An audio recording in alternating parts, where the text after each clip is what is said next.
আজকের রেসিপিটা প্রত্যেকের দুর্দান্ত লাগবে। আর এই রেসিপিটা যেদিন মাছ বা মাংস খেয়ে একঘেয়ে হয়ে যাবে সেদিনকে অবশ্যই রেসিপিটা ট্রাই করো। আশা করছি প্রত্যেকের ভালো লাগবে।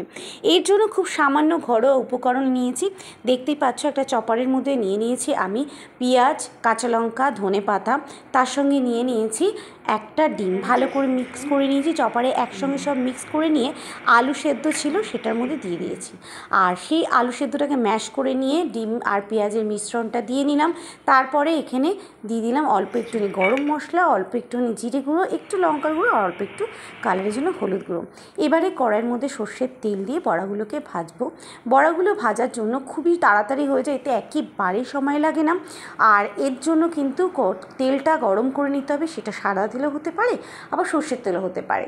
তারপরে যতগুলো বড়া ধরবে সব কটা দিয়ে দেবে, তাতে গায়ে গায়ে দিলেও কোনো অসুবিধা নেই, একে অপরের সঙ্গে লাগবে না। আর এইভাবেই কিন্তু বড়াগুলো ভাজতে হবে।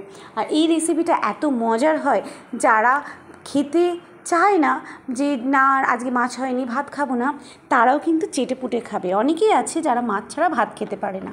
আর রোজ কিন্তু মাছ খেতে সবাইয়ের ঘরে যে ভাল লাগে তা নয়। তো সেই জন্যই এই রেসিপিটা করলে প্রত্যেকে চেটেপুটে এক থালা ভাত খেয়ে নেবে। আর এই বড়ার রেসিপি দুর্দান্ত হয়, এতটাই মজার। ভালো করে বড়াটা কিন্তু ভেজে নিয়েছি। এখানে এক পাশ উল্টে নেওয়ার পরে আরেক পাশটা ভাজা হলেই তুলে নেব। আর এখানে মশলা ভিজিয়ে নিয়েছি আমি আগেই। এখানে ধরে গুঁড়ো 1 চামচ, জিরে গুঁড়ো 1/2 চামচ, লঙ্কার গুঁড়ো নিয়েছি, হলুদ গুঁড়ো নিয়েছি, আর রেগুলার মশলা অল্প একটু গরম মশলা এর মধ্যে দিয়ে মিশিয়ে রেখেছি। একটু মিট মশলাও তোমরা চাইলে এতে দিতে পারো। মিট মশলা দিলে কিন্তু রান্নাটা বেশ ভালো হয়, আরও টেস্ট হয়। তো আমি এখানে 1/2 চামচ মতো মিট মশলা অ্যাড করে নিয়েছি। ওটা না দিলে অপশনাল, তোমরা চাইলে দিতেও পারো নাও দিতে পারো। এখানে বড়াগুলো কিন্তু ভাজার সময় লক্ষ্য রাখবে বড়াগুলো সুন্দরভাবে দেবে, আর একসঙ্গে যতগুলো পারবে বড়া দিয়ে দেবে।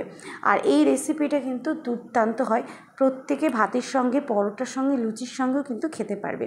যদিও রুটির সঙ্গে দুর্দান্ত লাগে, সকালে এই একটা রেসিপি রাতের রুটি দিয়েও খুব ভালো লাগে। আমি যেদিন এই রেসিপিটা করি সেদিন রাতের কোনো টেনশনই রাখি না, একটু রেখে দিই, তাহলে কিন্তু সকালেও যেমন মজা লাগে রাতেও খেতে দুর্দান্ত লাগে।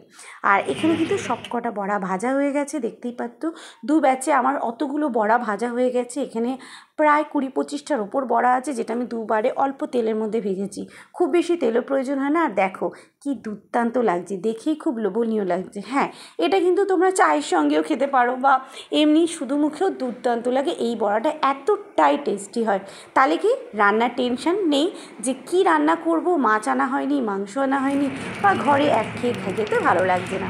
এই রেসিপিটা অবশ্যই ট্রাই করো। চলো, গরম তেলের মধ্যে শুকনো লঙ্কা দিয়ে দিলাম, একটুখানি গরম মশলা গুঁড়ো এতে ফোড়ন দিয়ে দিলাম। গরম মশলা গুঁড়ো ফোড়ন দিলে কিন্তু রান্নার সুন্দর একটা ফ্লেভার আসে। জিরে দিয়ে দিয়েছি, গরম হওয়া পর্যন্ত অপেক্ষা করব। একটুখানি গরম হয়ে গেলে ওর মধ্যে দিলাম পেঁয়াজ বাটা। এখানে 3 থেকে 4 চামচের মতো পেঁয়াজ বাটা রাখবে 20-25টা বড়ার জন্য। আমি পেঁয়াজ বাটাটা দিয়ে ভালো করে নেড়ে নিলাম। একটু ফেনা উঠেছে, কারণ ডিমের বড়া তো, ওই জন্য একটু কিন্তু ফেনা উঠবে, এটা নিয়ে টেনশনের কোনো ব্যাপার নেই।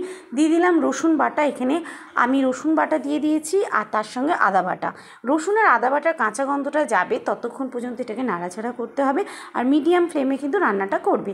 যেহেতু এখানে ঝাঁঝে দেখা যাচ্ছে না, সে কারণে ফেনা প্রচণ্ড থাকে, যেহেতু ডিমের বড়া ভাজা হয় সে কারণে। এরপরে দিয়ে দিলাম টমেটো বাটা। এখানে আমি একটা বড় সাইজের টমেটোকে বেটে নিয়ে দিয়ে দিয়েছি। এবারে মশলা থেকে তেল ছাড়ার অপেক্ষা করব, আর কাঁচা গন্ধ চলে গেলেই দিয়ে দিলাম ভিজিয়ে রাখা গুঁড়ো মশলাটা। আর এই ভিজিয়ে রাখা গুঁড়ো মশলাটা দিয়ে এবার নাড়াচাড়া করব। একটু জল দিয়ে দিতে পারো। দেখো এখানে কিন্তু নুন পরিমাণ মতো দিতে হবে, তো আমি এখানে পরিমাণ মতো নুন দিয়ে দিলাম। স্বাদ টেস্ট করে তোমরা নুনটা অ্যাড করবে। আর সঙ্গে দিয়ে দিতে হবে অল্প একটুখানি চিনি। হ্যাঁ, চিনিটা দিলে কিন্তু স্বাদের ব্যালেন্স হয়, তা বলে মিষ্টি করবে না, স্বাদের একটা সুন্দর ব্যালেন্স আসে, আর খাওয়ার টেস্টটা অনেকটা বেড়ে যায় যে কোনো রেসিপিতে। তো অল্প একটুখানি 2-3 চিমটির মতো চিনি আমি এখানে অ্যাড করলাম, তোমাদের সমস্যা থাকলে নাও দিতে পারো। এবারে অল্প অল্প জল দিয়ে, গরম জল দিয়ে মশলাটা কিন্তু কষাবো। হ্যাঁ, অল্প গরম জল দিয়ে কষালে কী হয়, মশলাটা ধরেও যায় না, আর রান্নাতে কোনো রকম তাড়াতাড়ি হয়ে যায়, আর মশলাটা খুব তাড়াতাড়ি ফ্রাই হয়ে যায়, এখানে কাঁচা থাকে না। তো এখানে খেয়াল করবে মশলা দিয়ে তেল ছাড়লেই তখন অল্প অল্প জল দিয়ে মশলাটাকে কষাবে। খুব সুন্দর মশলা কষা হলে রান্নার স্বাদ হবে অসাধারণ। আর দেখো ঝোল ফুটে গেছে, আমি ঝোলের মধ্যে গরম মশলা দিয়ে দিয়েছি, আর দিয়ে বড়াগুলোকে অ্যাড করে দিলাম। ব্যাস 4 মিনিটের মতো ফুটতে দাও, তারপরে চাপা দিয়ে রেডি হয়ে গেল বড়া। আর এবারে গরম গরম ভাতের সঙ্গে বা রুটির সঙ্গে পরিবেশন করে দেখো না, প্রত্যেকটার সঙ্গে জমে যাবে। অবশ্যই বাড়িতে তৈরি করে আমাকে জানাবে তোমাদের কেমন লাগলো।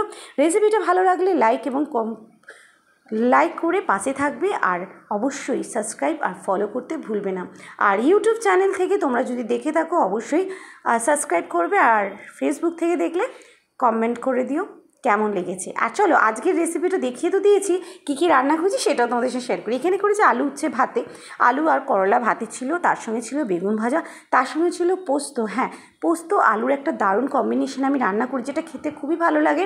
তার সঙ্গে করেছিলাম বড়ার ঝোল, বেগুন ভাজা ছিল, কাঁচা লঙ্কা ছিল, তার সঙ্গে ছিল ড্রাই বড়া। এই বড়াটা কিন্তু গরম ভাত দিয়ে শুকনো খেতেও খুব ভালো লাগে, তো সেটা আমি রেখেছি। আর এমনিও বড়াটা কিন্তু দুর্দান্ত লাগে, রান্না করতে করতে ছেলেমেয়েরা গন্ধ পেলে 2-4টে এমনি খেয়ে নেবে। আর দেখো কমপ্লিট হয়ে গেছে। আজকের রেসিপিটা তোমাদের কেমন লাগলো জানাতে ভুলবে না। ভালো লাগলে লাইক এবং সাবস্ক্রাইব করে পাশে থাকবে। আজকের মতো টেক কেয়ার অ্যান্ড বাই। দেখা হচ্ছে নেক্সট কোনো একটা এরকমই সুন্দর রেসিপি নিয়ে। কেমন লাগলো জানাবে। আর তোমাদের কাছে যদি কোনো মতামত বা কোনো রেসিপি থাকে আমাকে তোমরা পাঠাতে পারো, অবশ্যই কমেন্টে লিখে পাঠাবে। তোমাদের রেসিপিটাও আমি তোমাদেরকে প্রেজেন্ট করব এই রকমভাবে।